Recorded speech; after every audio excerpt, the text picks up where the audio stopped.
Bugun men siz bilan juda muhim mavzuni ochiq va sodda tilda muhokama qilaman. 2026 yilda pensiya islohoti doirasida 6 million so'm degan gap nimani anglatadi? Bu oddiy raqam emas. Bu masala hozir ishlayotganlarga ham, pensiyaga yaqinlashganlarga ham, allaqachon pensiya olayotganlarga ham, hatto farzandining kelajagini o'ylayotgan ota-onalarga ham bevosita tegishli. Agar siz men hali yoshman, pensiya menga aloqasi yo'q deb o'ylayotgan bo'lsangiz, men darhol aytaman. Eng katta xato aynan shu. Pensiya bugun emas, 20-30 yil oldin qilgan qarorlaringiz natijasida shakllanadi. Ish staji, rasmiy maosh, soliq to'lovlari, sug'urta badallari, hujjatlar, ish beruvchining to'g'ri rasmiylashtirishi hammasi oxirida sizning cho'ntagingizga ta'sir qiladi. Shuning uchun videoni oxirigacha ko'ring. Men sizga birasi 6 million so'm atrofidagi masalani oddiy odam tushunadigan qilib misollar bilan. Kim yutadi, kim yutqazishi mumkin? Kim hozirdan hujjatlarni tekshirish kerak, kim esa xavotir qilmasligi mumkin. Barchasini tushuntirib beraman. Hozir kanalga obuna bo'ling, videoga like bosing. Chunki bunday ma'lumotni oldindan bilgan odam keyin navbatlarda sarson bo'lmaydi va pulidan ayrilmaydi. Avvalo, pensiya tizimining eng oddiy mantig'ini tushunib olaylik. Pensiya bu davlat tomonidan keksalikda beriladigan nafaqa. Lekin u shunchaki hamma bir xil oladi degan narsa emas. Odatda pensiya miqdori bir nechta omil ta'sir qiladi.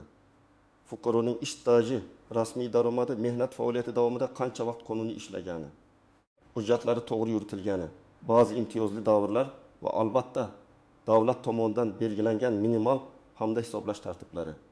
Avvalgi yillarda ko'p odamlar pensiyaga chiqqanda bitta muammoga duch kelgan. Men o'tgan yil ishladim. Lekin nega pensiyam kam chiqdi?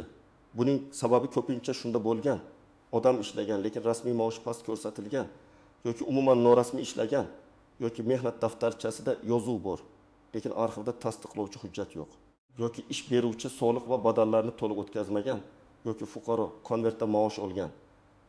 Masalan, bir kishi real hayotda oyiga 5 million so'm ishlab topgan bo'lishi mumkin. Lekin ish beruvchi hujjatda unga 1 million 200 ming so'm yozgan. U kishi har oy mayli, hozir pulimni olayapman-ku deb o'ylagan. Ammo pensiyaga kelganda tizim siz rasmiy ravishda shuncha maosh olgansiz deb hisoblaydi. Natijada odam kutganidan ancha kam pensiya oladi. Endi 2026 yilga kelib pensiya islohoti haqida gap ketganda eng muhim signal shuki, tizim tobora rasmiy daromad, shaffof hisob-kitob va aniq hujjatlarga bog'lanmoqda. Qimisi 6 million so'm degan ibora ham aynan shu yerda muhim. Bu raqamni odamlar turlicha tushunmoqda. Kimdir hammaning pensiyasi 6 million so'mga osharkan deb o'ylayapti. Kimdir minimal pensiya 6 million bo'larkan deb eshitgan. Kimdir esa pensiya hisoblashda 6 million so'mgacha bo'lgan daromad inobatga olinadi yoki qo'shimcha jamg'arma shakllanadi deb talqin qilmoqda. Men ekspert sifatida buni ehtiyotkorlik bilan tushuntiraman. Bunday raqamlar haqida gap ketganda, eng avvalo rasmiy qaror, qonun, prezident farmoni, vazirlar mahkamasi qarori yoki pensiya jamg'armasi zoni ko'rish kerak. Chunki ijtimoiy tarmoqlarda bitta raqamni olib, uni butunlay noto'g'ri talqin qilishadi. Ammo mazmun jihatidan 6 million so'm atrofidagi signal shuni bildiradi. Kelajakda pensiya miqdori ko'proq rasmiy oylik, badal ish staji va shaxsiy hisob ma'lumotlariga bog'lanadi. Ya'ni kim ko'proq rasmiy ishlagan bo'lsa, kimning daromadi hujjatda ko'rinib tursa, kimning staji to'liq tasdiqlansa, o'sha odam ko'proq himoyalangan bo'ladi. Asosiy qism 1. Nimani bilish kerak? Kim xavotir olishi kerak? Kim unchalik xavotir olmasligi mumkin? Birinchi bilishingiz kerak bo'lgan narsa, pensiya islohoti odatda ikki maqsadni ko'zlaydi.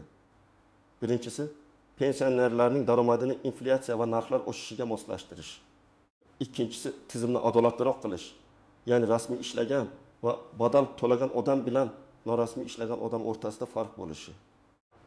Agar 2026 yildan boshlab 6 million so'm atrofidagi yangi mezon yoki yangi hisoblash yondashuvi qo'llansa, bu eng avvalo rasmiy maoshi yuqoriroq bo'lganlarga sezilarli ta'sir qilishi mumkin. Masalan, Farhod aka 25 yil davomida rasmiy ishlagan, oxirgi yillarda oyligi 6 million so'm yoki undan yuqori bo'lgan. Uning ish beruvchisi soliqlarni to'g'ri to'lagan, mehnat shartnomasi bor, elektron mehnat daftarchasida hammasi ko'rinadi. Bunday odam islohotlardan odatda ko'proq foyda ko'rishi mumkin. Chunki tizim uni rasmiy iqtisodiyot ishtirokchisi sifatida ko'radi. Endi boshqa misol. Dilnoza opa tikuvchilik qilgan. U 20 yil ishlab yaxshi daromad topgan, lekin u ko'p yillar uyda. norasmiy buyurtmalar bilan ishlagan. Qo'lida na mehnat shartnomasi bor, na soliq to'lovlari, na yakka tartibdagi tadbirkor sifatida ro'yxatdan o'tgan davrlar to'liq. Pensiya yoshiga kelganda u men axir 20 yil ishladim deydi. Hayotiy tomondan bu to'g'ri, lekin huquqiy tomondan savol tug'iladi. Buni qaysi hujjat tasdiqlaydi? Pensiya tizimi his tuyg'u bilan emas, hujjat bilan ishlaydi. Shuning uchun bunday odamlar eng ko'p xavotir olishi kerak bo'lgan guruhga kiradi. 3-misol, Sardor 35 yoshda. U xususiy firmada ishlaydi. Oyligi realteki 1 million so'm, lekin hujjatda 2 million so'm ko'rsatilgan. Qolganini naqd olaman, hozir menga qulay deydi. Mana shu odam uchun pensiya islohoti juda jiddiy ogohlantirish. Chunki u bugun qo'liga ko'proq pul olayotgandek tuyuladi, lekin kelajakdagi pensiya bazasini past qilib qo'ymoqda. Agar 2026 yildan keyin hisob-kitoblar yanada shaffoflashsa, Sardorning real mehnati emas, rasmiy qaydlari asos bo'ladi. Bu esa uning pensiyasi kutilganidan ancha past chiqishiga olib kelishi mumkin. 4-misol. Mavluda OPA davlat tashkilotida 32 yil ishlagan, hamma hujjatlari joyida, mehnat daftarchasi to'liq, arxivda ma'lumotlar bor. U kishi atdan tashqari xavotir olmasligi mumkin, lekin baribir tekshirish kerak. Chunki hatto davlat tashkilotlarida ham eski yillardagi buyruqlar, o'zgargan lavozim nomlari, tug'ruq ta'tili davrlari, boshqa joyga o'tish sanalari noto'g'ri kiritilgan bo'lishi mumkin. Birgina 1-2 yil staj hisobga olinmay qolsa, pensiya miqdoriga ta'sir qilishi mumkin. 6 million so'm deganda yana bir muhim jihat bor. Odamlar pensiya birdaniga hammada 6 million so'm bo'ladi deb o'ylamasligi kerak. Pensiya miqdori bir xil ko'tariladigan oddiy nafaqa emas. Agar davlat minimal pensiyani, bazaviy hisoblash miqdorini, o'rtacha ish haqi bilan bog'liq chegarani yoki maksimal hisobga olinadigan daromadni o'zgartirsa, har bir odamga ta'siri har xil bo'ladi. Kimdadir oshish katta bo'ladi, kimdadir kichik bo'ladi, kimdadir esa umuman sezilmasligi mumkin. Masalan, agar bir fuqaroning pensiyasi minimal darajaga yaqin bo'lsa, davlat minimal kafolatni oshirsa, u ko'proq sezadi. Lekin o'rtacha yoki yuqori pensiya olayotgan odamda indeksatsiya boshqa formula orqali bo'lishi mumkin. Yana bir odamning staji yetarli bo'lmasa, u 6 million degan raqamni eshitib xursand bo'ladi. Lekin hujjatlar tekshirilganda kerakli staj chiqmasa, u to'liq pensiya emas, boshqa turdagi nafaqa yoki kamaytirilgan hisob-kitobga duch kelishi mumkin. Kimlar albatta xavotir olib, hozirdan harakat qilish kerak. Birinchidan, norasmiy ishlayotganlar. Ikkinchidan, mehnat daftarchasida uzilishlar bor odamlar. Uchinchidan, sobiq korxonasi yopilib ketganlar. To'rtinchidan, 1990 yillar yoki 2000 yillarning boshida ishlagan. Lekin hujjatlari arxivda saqlangan-saqlanmaganini bilmaydiganlar. Beshinchidan, chet elda ishlagan yoki mavsumiy ish bilan shug'ullanganlar. Oltinchidan, yakka tartibdagi tadbirkor bo'lgan, lekin badallarini muntazam to'lamaganini tekshirmaganlar. Kimlar nisbatan xotirjam bo'lishi mumkin? Rasmiy mehnat shartnomasi bilan ishlayotgan, elektron mehnat daftarchasi to'g'ri yuritilayotgan, soliqlari o'z vaqtida to'lanayotgan, shaxsiy kabinetida daromadlari ko'rinadigan fuqarolar. Lekin men umuman tekshirmang demayman. Xotirjam bo'lish uchun ham avval tekshirish kerak. Hujjatni ko'rmasdan xotirjamlik bu ishonch emas, tavakkal. Endi eng muhim nozik jihatlarga o'tamiz. Pensiya masalasida odamlarni ko'p aldab qo'yadigan birinchi narsa ishlaganman degan tushuncha bilan staj hisoblangan degan tushunchani aralashtirish. Siz ishlagan bo'lishingiz mumkin, lekin o'sha davr qonun bo'yicha stajga kiradimi? Hujjat bilan tasdiqlanadimi? Badal to'langanmi? Mana shu alohida masala. Masalan, talabalik davri hamma holatda ham ish staji sifatida bir xil hisoblanmaydi. Harbiy xizmat, tug'ruq ta'tili, bola parvarishi, nogironligi bo'lgan farzandga qarash. Parvarish davrlari bularning har biri bo'yicha alohida qoida bo'lishi mumkin. Kimdir, men 3 yil bola bilan uyda o'tirdim, demak 3 yil staj deb o'ylaydi. Lekin bu davr qanday rasmiylashtirilgan, qaysi hujjatlar bor, qaysi tartib amal qilgan, shular tekshiriladi. Ikkinchi xavf, arxiv muammosi. Odam ishlagan korxona yopilgan bo'lishi mumkin. Korxona tugatilganda uning hujjatlari arxivga topshirilishi kerak. Lekin hayotda hamma joyda bu ideal bajarilmagan. Ba'zi korxonalar nomini o'zgartirgan, ba'zilari birlashgan, ba'zilari xususiylashtirilgan, ba'zilari butunlay yo'qolgan. Pensiyaga chiqayotgan odam esa 25 yil oldingi ish joyining buyrug'ini qidiradi. Shuning uchun men doim aytaman, pensiya yoshiga 1 yil qolganda emas, kamida 5-10 yil oldin hujjatlarni tekshirish kerak. Uchinchi nozik jihat konvertdagi maosh.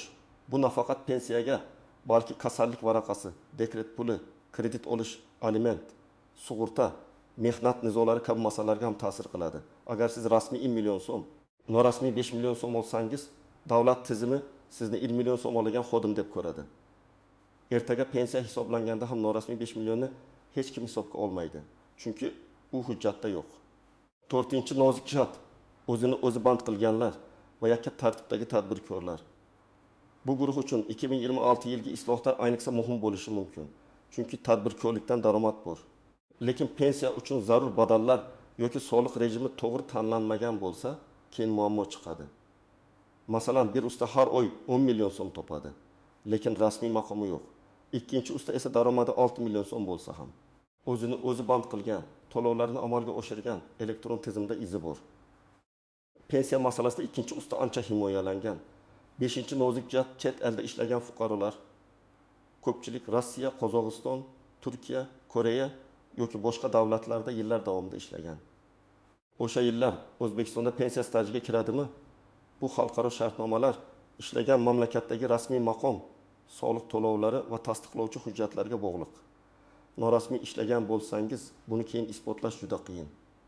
Rasmiy ishlagan bo'lsangiz, mehnat shartnomasi, ish beruvchi ma'lumotnomasi, soliq yoki sug'urta to'lovlari haqidagi hujjatlar kerak bo'lishi mumkin. 6-chi nozik jihat ayollar staji. Ayollar ko'pincha tug'ruq, bola parvarishi, oilaviy sabablar bilan mehnat bozorida uzilishlarga ega bo'ladi. Keyin pensiya yoshiga kelganda staj yetishmasligi yoki daromad bazasi pastligi muammo bo'ladi.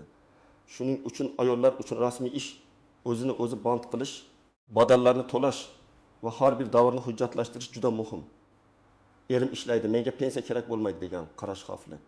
Hayotda vaziyat o'zgaradi, kasallik, ajrim, boquvchisini yo'qotish, inflyatsiya. Farzandlarning alohida yashashi hammasi bo'lishi mumkin. Ayolning o'z pensiya huquqi bo'lishi kerak. 7-chi jihat pensiya yoshiga yaqinlashgan odamlarning eng ko'p qiladigan xatosi. Ular oxirgi 2-3 yilda yug'ori maoshga rasmiylashsam, pensiyam keskin oshadi deb o'ylaydi. Albatta, yug'ori rasmiy maosh ijobiy ta'sir qilishi mumkin. Lekin pensiya hisoblashda faqat oxirgi oy yoki oxirgi yil emas. Belgilangan tartibdagi davrlar, staj, koeffitsiyentlar, cheklovlar hisobga olinadi. Shuning uchun pensiyani oxirgi daqiqada to'g'rilab qo'yish har doim ham ishlamaydi. Eng to'g'ri yo'l butun mehnat faoliyati davomida rasmiylikni saqlash. 8-chi jihat firibgarlar. Har safar pensiya islohoti haqida yangilik chiqsa, men hujjatingizni tezlatib beraman. 6 million pensiya qilib beraman. Tizimda odamim bor, staj qo'shib beramiz deganlar ko'payadi. Men sizni ogohlantiraman, bunday yo'llar qonuniy emas va oxiri juda yomon bo'lishi mumkin. Soxta hujjat, soxta ma'lumot, noqonuniy to'lov, bularning hammasi keyin pensiyani qayta hisoblash, ortiqcha to'langan pulni qaytarish, hatto javobgarlikka sabab bo'lishi mumkin. Pensiya huquqi faqat rasmiy hujjat va qonuniy asos bilan hal qilinadi. Endi eng kerakli qismga o'tamiz. Siz bugundan nima qilishingiz kerak? Men buni aniq qadamlar bilan aytaman. Birinchi qadam, mehnat tarixingizni tekshiring. Agar sizda eski mehnat daftarchasi bo'lsa, undagi barcha yozuvlarni ko'rib chiqing. Ishga kirgan sana, bo'shagan sana, lavozim, buyruq raqami, muhr imzo, har bir yozuv o'qiladigan bo'lishi kerak. Muhr xira bo'lsa, sana noto'g'ri bo'lsa, tashkilot nomi chalkash bo'lsa, keyin muammo chiqishi mumkin. Ikkinchi qadam, elektron mehnat daftarchangizni tekshiring. Hozir ko'p ma'lumotlar elektron tizimlarga o'tmoqda. Ish beruvchingiz sizni rasmiy kiritganmi? Lavozimingiz to'g'rimi? Ishga kirgan sanangiz to'g'rimi? Bo'shaganingiz qayd etilgan, buni tekshiring. Agar xato topsangiz, ish beruvchiga yozma murojaat qiling. Faqat og'zaki aytish bilan cheklanib qolmang. 3-qadam, rasmiy maoshingizni bilib oling. Ko'pchilik mening oyligim 5 million deydi. Lekin hisob varaqasida qancha ko'rsatilganini bilmaydi. Har oy hisob kitob varaqasini so'rang. Soliq to'lovlari, daromad solig'i, ijtimoiy to'lovlar qanday ketayotganini tekshiring. Agar sizga bir qismi karta orqali, bir qismi naqd berilsa, hujjatda aynan qancha ko'rinayotganini biling. Kelajakdagi pensiya uchun hujjat ko'rinadigan qismi muhim. 4-qadam, sobiq ish joylaringiz bo'yicha hujjatlarni yig'ing. Agar siz 1935 yilda bir zavodda, 2003 yilda bir shirkatda, 2010 yilda bir firmada ishlagan bo'lsangiz, hozirdan ma'lumotnoma oling. Korxona hali mavjud bo'lsa, kadrlar bo'limiga murojaat qiling. Agar yopilgan bo'lsa, tuman yoki shahar arxiviga murojaat qiling. Murojaatda to'liq ism familiyangizni, tug'ilgan sanangizni, ishlagan yillaringizni, tashkilot nomini, lavozimingizni yozing. 5-qadam. Agar chet elda ishlagan bo'lsangiz, hujjatlarni saqlang. Mehnat shartnomasi, ruxsatnoma, ish beruvchi ma'lumotnomasi, soliq to'lovlari, sug'urta raqami, ish haqi bo'yicha hujjatlar hammasini alohida papkaga joylang. Tarjima va notarial tasdiq talab qilinishi mumkinligini unutmang. Telegramda rasm bor yetarli bo'lmasligi mumkin. Asl nusxa yoki rasmiy elektron hujjat kerak bo'ladi. 6-qadam. O'zini o'zi band qilgan bo'lsangiz yoki tadbirkor bo'lsangiz, maqomingizni to'g'ri rasmiylashtiring. Daromadingiz bor, lekin tizimda ko'rinmasa, kelajakda pensiya huquqingiz zaiflashadi. Soliq organlari, yagona interaktiv davlat xizmatlari portali yoki tegishli ilovalar orqali maqomingizni tekshiring. Qaysi to'lovlar pensiya stajiga ta'sir qilishini aniqlang. Kerak bo'lsa, buxgalter yoki soliq maslahatchisidan maslahat oling. 7-qadam. Pensiya yoshiga yaqin bo'lsangiz, oldindan pensiya jamg'armasiga murojaat qiling. Men qachon kelsam bo'ladi? Qaysi hujjatlar kerak? Stajim qanday tasdiqlanadi? Qaysi davrlar hisobga olinadi deb so'rang. Odatda pasport yoki ID karta, mehnat daftarchasi, ish haqi to'g'risidagi ma'lumotnomalar, harbiy xizmat hujjatlari, tug'ruq yoki bola parvarishi bilan bog'liq hujjatlar, ta'lim yoki boshqa imtiyozli davrlar bo'yicha hujjatlar kerak bo'lishi mumkin. Lekin aniq ro'yxat sizning holatingizga bog'liq. 8-qadam. Barcha hujjatlarning nusxasini qiling. Men har doim tavsiya qilaman. Bitta qog'oz papka va bitta elektron papka yarating. Qog'oz papkada asl nusxa va notarial nusxalar, elektron papkada skaner qilingan fayllar bo'lsin. Fayllarni telefoningizda emas, bulutli xotirada yoki fleshkada ham saqlang. Telefon yo'qolsa, hujjatlar ham yo'qolib ketmasin. 9-qadam. Agar ish beruvchi sizni rasmiylashtirmasa, jim turmang. Avval rahbariyatga yozma murojaat qiling. Mehnat shartnomasini talab qiling. Agar natija bo'lmasa, mehnat inspeksiyasi yoki tegishli davlat organlariga murojaat qilish mumkin. Bugun ishimdan ayrilib qolaman deb qo'rqib yursangiz, ertaga pensiya huquqingizdan ayrilib qolishingiz mumkin. 10-qadam. Oilangizdagi katta yoshdagilarning hujjatlarini ham tekshiring. Ota-onangiz yoki qaynota-qaynonangiz pensiyaga yaqin bo'lsa, ularga yordam bering. Ko'p keksa odamlar elektron tizimdan foydalanishni bilmaydi. Arxivga qanday murojaat qilishni tushunmaydi. Siz ularga yordam bersangiz, keyin pensiya tayinlash jarayoni ancha oson kechadi. Demak, 2026 yilgi pensiya islohoti va 6 million so'm atrofidagi gaplarning asosiy ma'nosi shuki, pensiya tizimi yanada rasmiy, shaffof va hujjatga bog'liq bo'lib bormoqda. Bu raqamni hamma avtomatik 6 million so'm oladi deb tushunish noto'g'ri bo'lishi mumkin. Eng to'g'ri yondashuv rasmiy manbalarni kuzatish, o'z stajingizni tekshirish, rasmiy maoshingizni aniqlash va hujjatlaringizni hozirdan tartibga keltirish. Men ekspert sifatida sizga eng muhim xulosani aytaman. Pensiya masalasida eng katta foyda oldindan tayyorlangan odamda bo'ladi. Kim hujjatini tekshirsa, kim rasmiy ishlasa, kim daromadini yashirmasa, kim arxiv ma'lumotlarini vaqtida yig'sa, o'sha odam islohotlardan qo'rqmaydi. Aksincha, yangi tizimda o'z huquqini aniq talab qila oladi. Agar sizda mening stajim yetadimi? Norasmiy ishlagan yillarim nima bo'ladi? Chet eldagi ish davrim hisoblanadimi? 6 million so'm menga qanday ta'sir qiladi degan savollar bo'lsa, izohlarda yozib qoldiring. Men keyingi videolarda eng ko'p berilgan savollarga alohida javob beraman. Videoga like bosing, kanalga obuna bo'ling va bu videoni ota-onangizga, yaqinlaringizga, ishdagi hamkasblaringizga yuboring. Chunki pensiya haqidagi ma'lumotni vaqtida bilish kelajakdagi daromadingizni himoya qilish demakdir.